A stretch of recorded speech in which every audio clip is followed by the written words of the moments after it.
Good morning, all of you. Let's start the today's syllabus for discussion. That is the Higg coupling reaction.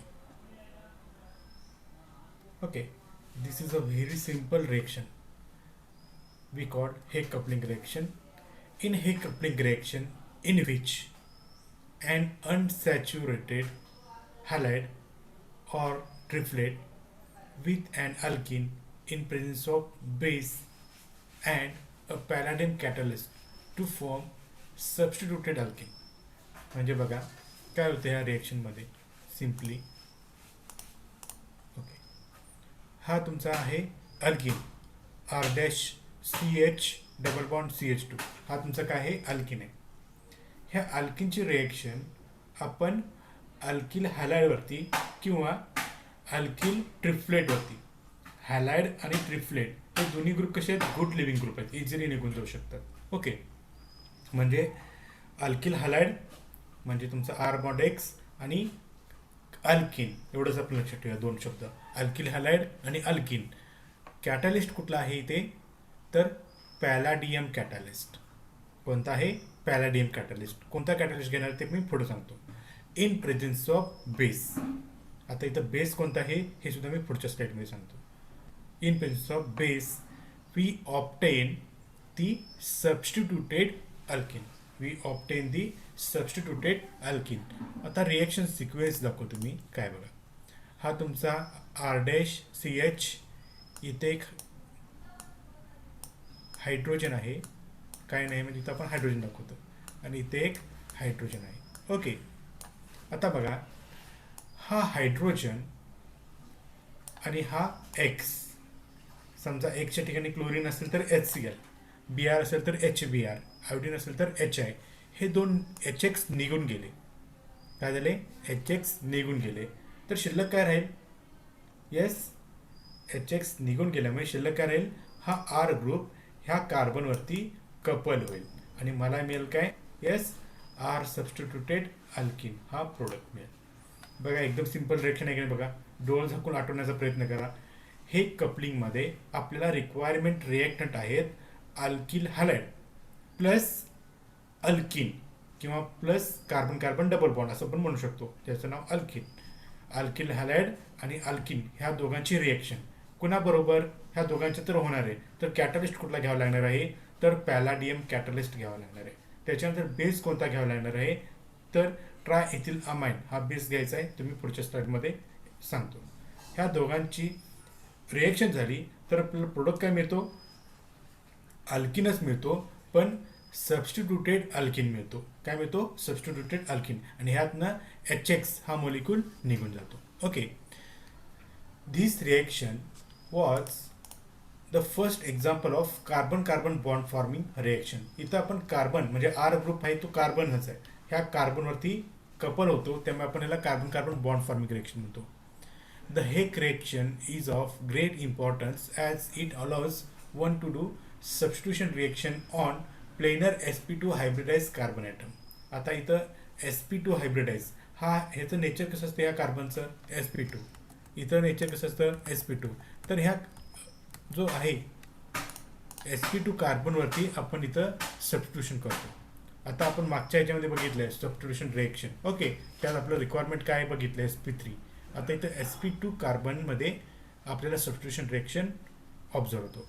And because of this reaction or the discovery of this reaction the scientist Heck was awarded the Nobel Prize in chemistry in 2010. Okay ह्यामुळे 2010 त्याला Nobel price दिलं. परत एकदा reaction सांगतो बघा. हा R bond x ह्याची reaction आपण कोणावरती करणार आहोत कार्बन कार्बन डबल बॉन्डवर करणार आहोत म्हणजेच R dash C H C S two. त्याच्यानंतर आर हा कोणताही अल्किल ग्रुप असू द्या किंवा अरिल ग्रुप असू द्या पण आर डॅश जो ग्रुप आहे येस आर डॅश जो ग्रुप आहे तो कोण असायला पाहिजे तर तो जनरली इलेक्ट्रॉन विड्रॉइंग ग्रुपच असायला पाहिजे. मग इलेक्ट्रॉन विड्रॉइंग ग्रुप कोणते कोणते आहेत कार्बोनिल ग्रुप असेल. कार्बोनिलमध्ये परत प्रकार पडतात aldehyde ketone Easter carboxylic acid etcetera. त्याच्यानंतर नायट्रिल ज्याला आपण म्हणतो CN सायनाइड. सायनाइड हा शब्द झाला इनऑर्गॅनिक पण ऑर्गॅनिकमध्ये त्याला वर्ड यूज करतात nitrile C triple bond N किंवा नायट्रो ग्रुप जरी असेल तरी पण चालू शकेल. ह्याची रिएक्शन जर आपण केली तर आपल्याला सबस्टिट्यूटेड अल्किन हा प्रोडक्ट मिळतो. ओके, आता आपण जाऊया पुढच्या स्लाइडकडे. The reaction is perform in presence of an organo palladium catalyst. आता इथं रिक्वायरमेंट आहे हा ऑर्गॅनो पॅलाडियम कॅटलिस्ट. जर पॅलाडियम कॅटलिस्ट घेतला नाही तर रिॲक्शन काही होत नाही. ओके, मग आता नेचर ऑफ अल्किल हॅलाइड म्हणजे आर बॉन्ड एक्स, ह्यामध्ये आपण कोणतं यूज करू शकतो हॅलाइड. तर आर एक्समध्ये जो आपण हॅलोजन घेणार आहोत तो जनरली ब्रोमिन किंवा क्लोरीन असावा. कोण असावा? ब्रोमिन किंवा क्लोरीन असावा. फ्लोरीन असेल तर तिची रिॲक्टिव्हिटी कमी होती, आयोडीन असेल तर त्याची स्टॅबिलिटी कमी होती. त्यामुळे जनरली ब्रोमिन क्लोरीन जर हॅलाइड असेल तर आपल्याला प्रोडक्टचा यील्ड हा चांगला मिळतो. किंवा हे दोन ऑप्शन नसेल तर आपण ट्रिपलेट पण घेऊ शकतो. ओके, त्याच्यानंतर आर ग्रुपचं नेचर कसं असावा? आर ग्रुप जनरली आर ग्रुपचं नेचर हा अरिल. अरिल म्हणजे काय? Benzene ring. किंवा बेन्झाईल. बेन्झाईल म्हणजे काय की C6H5CH2 किंवा एखादा विनाईल कंपाऊंड जिथं ह्या जो हॅलाइड ग्रुप आहे त्याला लगेच अटॅच डबल बॉन्ड असावा. असे कंपाऊंड्स आपण आर बॉन्ड एक्स घेऊ शकतो. ओके, त्याच्यानंतर अल्किन म्हणजे तुमचा हा ग्रुप. Alkene contains at least one hydrogen and is often electron deficient such as acrylate ester or and acrylonitrile. इथं तुम्ही ॲक्रिल इस्टर घेऊ शकताय किंवा इस्टर घेऊ शकताय किंवा नायट्रल घेऊ शकताय. असं अल्किन पाहिजे म्हणजे इलेक्ट्रॉन डेफिशियंट अल्किन पाहिजे तरच रिएक्शन होते. Then the catalyst palladium zero catalyst जे आपण म्हणतो तर तो कोणता कॅटलिस्ट आहे? तर the catalyst can be chosen for हे reaction is tetrakis triphenylphosphine palladium or palladium chloride और पॅलाडियम टू ॲसिटेट. हे आपण काय करू शकतो? कॅटलिस्ट म्हणून यूज करू शकतो. The ligand should be triphenylphosphine. इथं आपण लिगॅन जो यूज करणार आहोत पॅलाडियमला तर तो असणार आहे ट्रायफिनिल फॉस्फिन. ओके, आता ट्रायफिनिल फॉस्फिनचं स्ट्रक्चर कसं आहे मी पुढच्या स्लाइडमध्ये दाखवतो. आता इथं बेस कोणता वापरायचा? Base we can use triethylamine किंवा potassium carbonate or sodium acetate. हे तीनपैकी कोणता तरी एक बेस तुम्ही यूज करू शकता. तर बघा काय होतं रिॲक्शन सिक्वेन्समध्ये. तर हा तुमचा Br. ओके, आणि इथे एक हायड्रोजन असतो, इथे एक हायड्रोजन. हे HBr म्हणून निघून जातील आणि आपल्याला मिळेल काय? ब्रोमिनला अटॅच तुमचा हा अल्किन ग्रुप. हा आपल्याला प्रोडक्ट ऑब्झर्व होतो. ओके, आता आपण पुढच्या स्लाइडकडे जाऊया त्याची मेकॅनिझम शिकायला. हिअर द रिॲक्शन मेकॅनिझम खूप म्हणजे डिफिकल्ट आहे, पण एकदा समजली की परत पुढच्या रिॲक्शनला सेम मेकॅनिझमचा पाथ येतो. एवढं लक्षात ठेवायचं आहे. ओके, आता बघा बेसिकली काय रिॲक्शन स्टेप आहे. एकूण हे रिॲक्शन कपलिंगमध्ये 4 स्टेप्स आहेत. किती? 4 स्टेप्स. त्यातली पहिली स्टेप जी आहे त्याला आपण म्हणतोय स्टेप ए.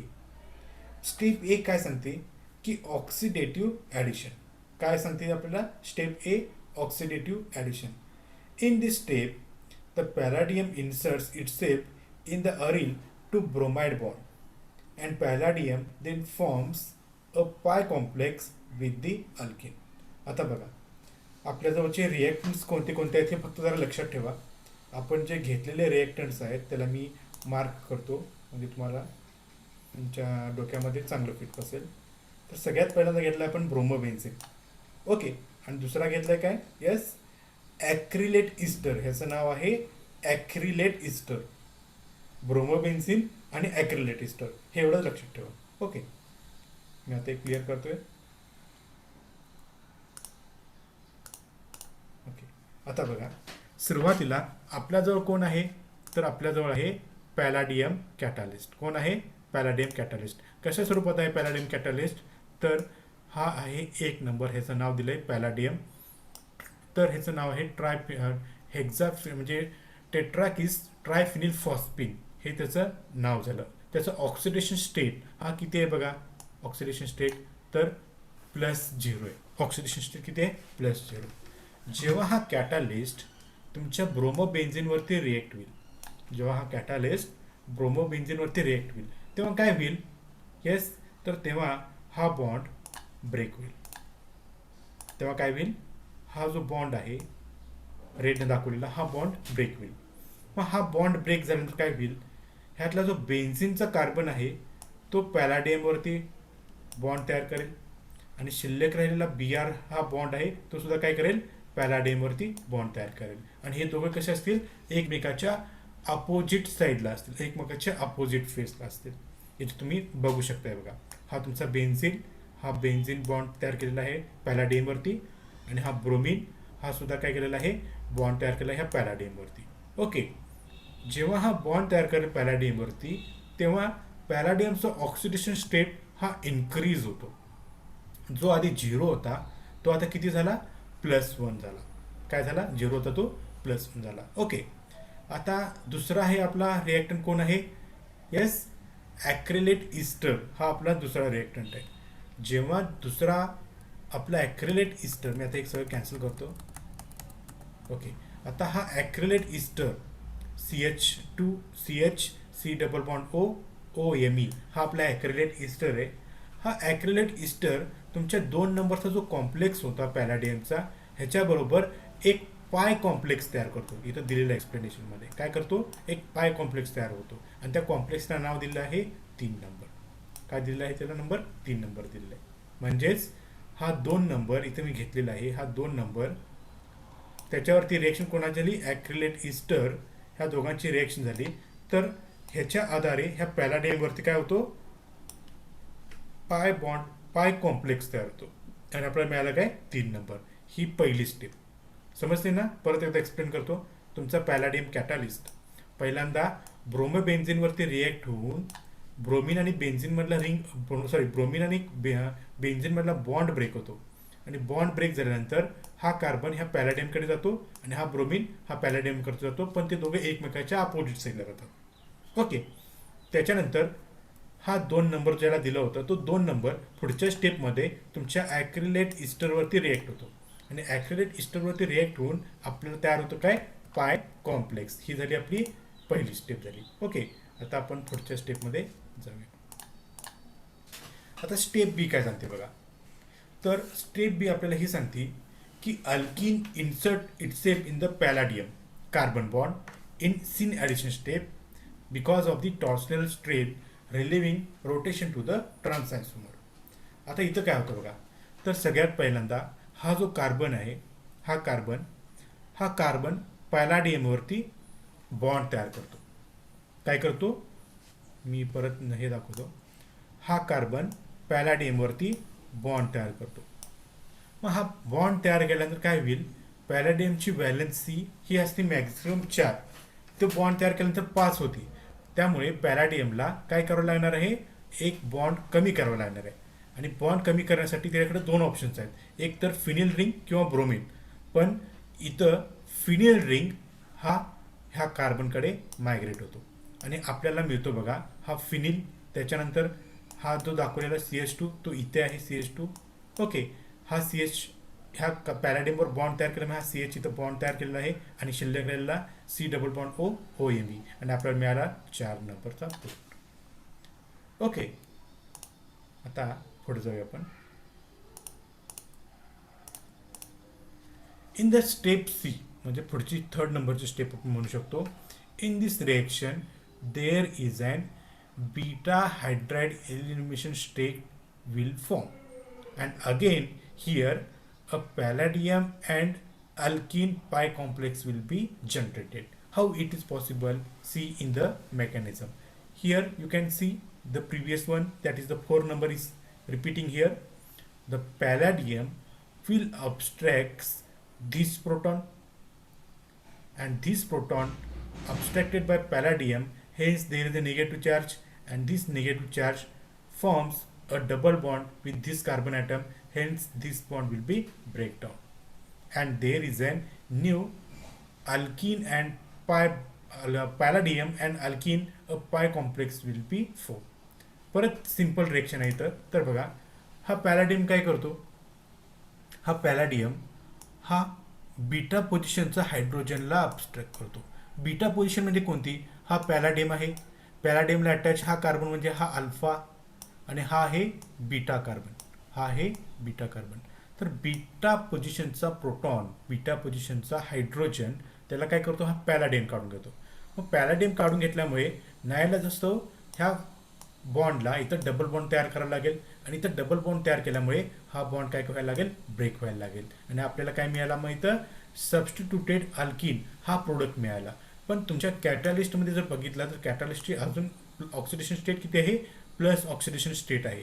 +1 ऑक्सिडेशन स्टेट असल्यामुळे हा अल्किन परत ह्याच्यावरती काय करतो, पॅलाडियमवरती पाय कॉम्प्लेक्स तयार होतो. ओके, पॅलाडियमवरती पाय कॉम्प्लेक्स तयार होतो आणि पुढच्या स्टेपमध्ये हा पाय कॉम्प्लेक्स ब्रेक होतो आणि आपल्याला मिळतो जो फायनल प्रोडक्ट जो आहे substituted alkene with the palladium catalyst which having oxidation state is +1. आता पुढच्या स्टेपमध्ये काय होतं बघा, that is the elimination, that is the reductive elimination होतं. बघा मी पुढच्या दाखवतोय. In the step D here the reductive elimination होतं कणाचं, तर HBrचं होतं आणि HBrचं इलिमिनेशन झाल्यामुळे बघा हा हायड्रोजन आतमध्ये गेल्यामुळे ऑक्सिडेशन स्टेट पॅलाडियमची व्हॅलेन्सी एक तर 2 असते किंवा एक तर 4 असते.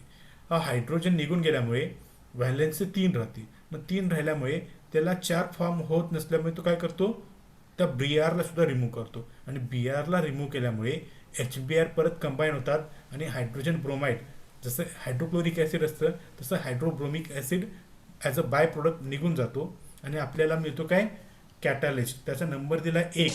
ह्याचा अर्थ काय की ह्या रिॲक्शन सिक्वेन्समध्ये कॅटलिस्ट जो तुम्ही पहिल्या स्टेपमध्ये घेतला होता तो परत रिजनरेट होतो. आणि दुसऱ्या भाषेमध्ये कॅटलिस्टची डेफिनेशन काय आपण सांगतो, yes, catalyst it is a substance which do not taking part in chemical reaction but it will be increase or decrease the rate of reaction and remain as it is at the end of the reaction. This is called the catalyst. This is called the catalyst. त्यामुळे परत हा molecule कसा होतो, as it is परत regenerate होतो. Okay, आता हे जी मी reaction sequence शिकवलेलं आहे हे रिॲक्शन सिक्वेन्स तुम्हाला समजण्यासाठी आहे. ओके, ॲक्च्युली हे कपलिंग रिॲक्शन दाखवताना हा सर्कल काढायचा असतो. काय करायचा असतो, हा सर्कल. हेच एक्झाम्पल आहे जे मी मगाशी सांगितलं, तेच एक्झाम्पल आहे. पण फरक काय आहे की इथे जे मी तुम्हाला समजण्यासाठी थोडंसं स्टेप बाय स्टेप सांगितलं. ए स्टेपमध्ये काय होतं, बीमध्ये काय होतं, सीमध्ये काय होतं, डीमध्ये काय होतं. पण ही जी रिॲक्शन कपलिंग रिॲक्शन आहे, हे कपलिंग रिॲक्शन तर ही एक सर्कल आहे. म्हणजे सुरुवात केल्यानंतर शेवटी प्रोडक्ट कंप्लीट झाल्यानंतर आपल्याला परत तुमचे रिएक्टंट रिजनरेट होतात, म्हणजे कॅटलिस्ट रिजनरेट होतो. त्यामुळे आपण त्याला काय म्हणतो, सर्कल रिएक्शन. आता परत मी इथं हे कपलिंग आणखी एकदा एक्सप्लेन करतो आणि इथं आपण मग थांबूया. तर बघा, सगळ्यात पहिल्यांदा आपण घेतलाय काय, पॅलाडियम कॅटलिस्ट. यल म्हणजे कोण आहे, तर यल म्हणजे इथं ग्रीनमध्ये दाखवलेलं आहे ट्रायफिनिल फॉस्फिन. म्हणजे ट्रायफिनिल म्हणजे 3 PH आणि फॉस्फिन म्हणजे फॉस्फरस. तर एल म्हणजे इथं दाखवलेलं आहे शॉर्टकटमध्ये. ओके, तर ए स्टेपमध्ये काय होतं, ब्रोमोबेन्झिन तुमच्या ह्या कॅटलिस्ट 1 नंबरवरती रिॲक्ट झाल्यानंतर फिनिल आणि ब्रोमिन या दोघांच्या मधला बॉन्ड ब्रेक होतो आणि पॅलाडियमवरती अटॅच होतो. ओके, त्याच्यानंतर येतो आपला कोण, ॲक्रिलेट इस्टर. हा ॲक्रिलेट इस्टर तुमच्या कॅटलिस्टवरती काय करतो, पाय कॉम्प्लेक्स करतो, ज्याला आपण म्हणतो 3 नंबर. ओके, ही आपली पहिली स्टेप झाली होती. त्याच्यानंतर दुसऱ्या स्टेप म्हणजे बी स्टेपमध्ये काय होतं की ह्याच्यामध्ये जो तुमचा फिनिल आहे तो फिनिल ग्रुप ह्या कार्बनवरती चेंज होतो, म्हणजे ह्या कार्बनजवळ मायग्रेट होतो. त्याच वेळेला हा कार्बन काय करतो, पॅलाडियमवरती बॉन्ड तयार करतो, जे हा स्टेपमध्ये इथं 4 नंबरमध्ये दाखवलेलं आहे. पुढच्या स्टेपमध्ये काय होतं, बीटा हायड्राइड इलिमिनेशन होतं. म्हणजे तुमचा जो पॅलाडियम आहे तो पॅलाडियम अल्फा आणि बीटा, ह्या बीटामध्ये जो हायड्रोजन आहे तो बीटा हायड्रोजन पॅलाडियम काढून घेतो. त्यामुळे हा बॉन्ड आतमध्ये जाऊन डबल बॉन्ड तयार होतो. त्याच वेळेला पॅलाडियम बॉन्ड ब्रेक होतो आणि इथे आपल्याला मिळतो परत सबस्टिट्यूटेड प्रोडक्ट आणि पॅलाडियममध्ये पाय कॉम्प्लेक्स, ज्याला आपण म्हटलं 5 नंबर. आणि फायनल स्टेपमध्ये आपला हा प्रोडक्ट बाहेर पडतो आणि प्रोडक्ट बाहेर पडल्यानंतर आपल्याकडे शिल्लक काय राहतो, पॅलाडियमला अटॅच H आणि Br. आणि शेवटच्या स्टेपमध्ये डी स्टेपमध्ये काय होतं, HBr निघून जातो आणि आपल्याला परत काय होतो, जो तुम्ही सुरुवातीला कॅटलिस्ट घेतला होता 1 नंबरला तो ॲज इट इज इथं मेंटेन राहतो. दिस इज दी हेक कपलिंग रिएक्शन. सगळ्यात सोपी आहे. फक्त हेक कपलिंग रिएक्शन मध्ये हे सर्कल लक्षात ठेवलात तरी पण तुम्हाला जगातलं कोणतंही उदाहरण सॉल्व्ह करता येतो. एवढं एक्सप्लेनेशनची द्यायची आवश्यकता नाही आहे. आणि बाजूला लिहून ठेवायचं आहे तुम्ही कोणता बेस यूज करताय तो. Triethylamine, sodium carbonate etcetera, sodium acetate हे बेस तुम्ही यूज करू शकताय. ओके. त्याच्यानंतर पुढची रिएक्शन आहे सुझुकी कपलिंग रिएक्शन. पण